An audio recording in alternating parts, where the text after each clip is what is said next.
One Piece is by far the most impactful anime of all time, and it will go down in history as one of, if not the greatest manga to ever be created. One Piece has time and time again blessed us with great moments, such as Zoro getting Enma, Zoro walking up to fight King, Zoro removing his shirt in Punk Hazard. What? Why are you looking at me like that? For 25 years, One Piece has undeniably,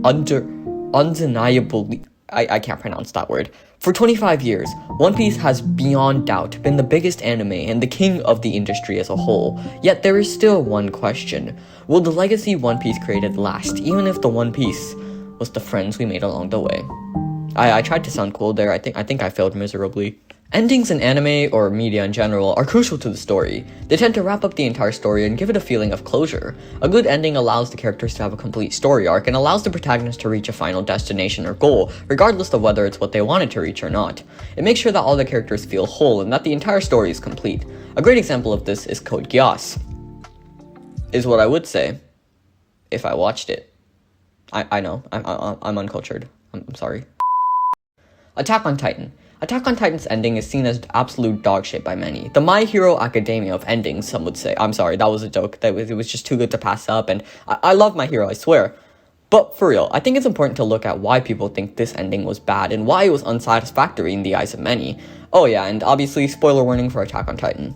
For one, there are a few plot holes. Namely, if Eren had access to the Founding Titan, why did he not just take away the Titan powers? I mean, did he really have to go and make that many pancakes? Get it because he squished them?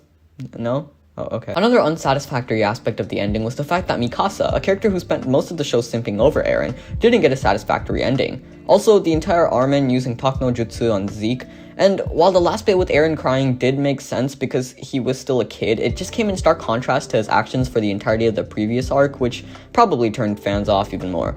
Regardless, while I'm not here to talk about whether the ending of Attack on Titan was good or not, I think it's important to note why fans didn't like it. It felt as if the show changed for the sake of the ending. Characters who spent their entire show acting one way switched up faster than Naruto fans do after reading One Piece. What I'm trying to say is that a good ending should be in line with the story, and it should, well, you know, actually make sense. As much as a good ending matters, it shouldn't make characters act differently or completely destroy what the story has done before. The ending has to be a part of the story, not a separate entity. It has to make sense for the character's story arc to be resolved in the way it does. The characters have to act the way they acted for the entirety of the story. In the case of Attack on Titan, I think the author was just rushed and he tried to make a surprise ending filled with plot twists that fell short due to a lack of time. Anyways, that's enough Attack on Titan for a lifetime. Let's go back to One Piece. I believe One Piece's ending will be different than AOT's for many reasons. For one, Oda has kept the characters of the Straw Hats for the past 25 years. He hasn't changed the way they act drastically and without reason, and he's already set up how to resolve all of their character arcs. Unlike AOT, I believe Oda can just go with what he has previously set up and just finish the story smoothly and give a satisfying ending to all the character arcs. However, in One Piece, the ending is more complicated than in most animes. There is still one major thing that has to be resolved.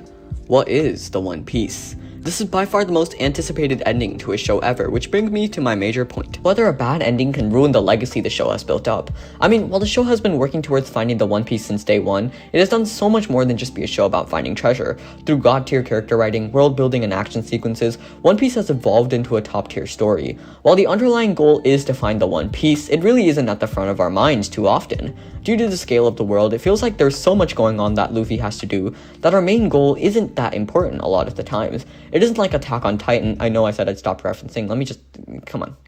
One last time. It isn't like Attack on Titan, where freedom is what we're constantly working towards. In One Piece, it goes from freeing nations to whatever this guy was, and back to freeing nations. Lots of nations to be freed. However, while we often feel like finding the treasure doesn't matter, the Straw Hats are always working towards that goal. A subpar ending would hurt the legacy the show has built up because, well, it's the reason for the show's existence. If the One Piece was something underwhelming like Orochi's entirety, the show would be disappointing.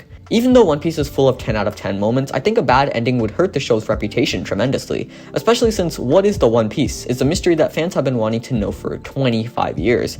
And this all brings me back to the question, would an absolute shit ending overshadow all the things the show has done? And to me, personally, I'd answer no. While a story is reliant on an ending, the ending is also reliant on the story that precedes it. You can have a 10 out of 10 ending, but no one will even talk about it if your show is dog shit throughout. One Piece already has a 10 out of 10 story. The story is god tier as it is right now, meaning that no matter how bad an ending could be, I don't think it would completely ruin the show's legacy.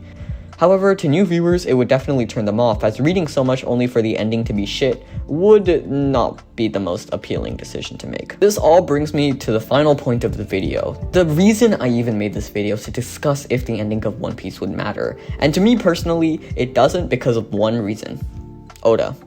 Eiichiro Oda, the mangaka of One Piece, is one of the greatest authors I've ever seen. Oda has rarely ever disappointed us. For 25 years straight, this man has been making absolute banger after banger, and if anyone can pull off an ending, I believe it'll be him. And even if the ending of One Piece is just alright, the legacy of the show will still be undeniable. Even if it has a 6 out of 10 ending, the show itself has been in 10 out of 10 for so long that its impact and legacy will be preserved.